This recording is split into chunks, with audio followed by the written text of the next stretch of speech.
Čau lidi, teď vám ukážu, jak se staví prostě střelovač TNT, jo. Takže 7 bloků dáte 1, 2, 3, 4, 5, 6, 7.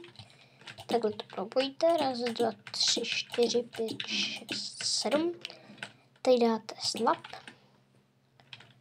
pustíte vodu, dáte TNT sem, dáte kčurty sem, tady dáte tak, tady redstone nedávíte, to byl omyl, dáte toto, tady dáte TNT a to je vše. Nasnete to, zapolíte toto a vystřelíte to. Ale tady to někdo vybouchne. Myslím, že to je dobrý plán, ne? Tak čau.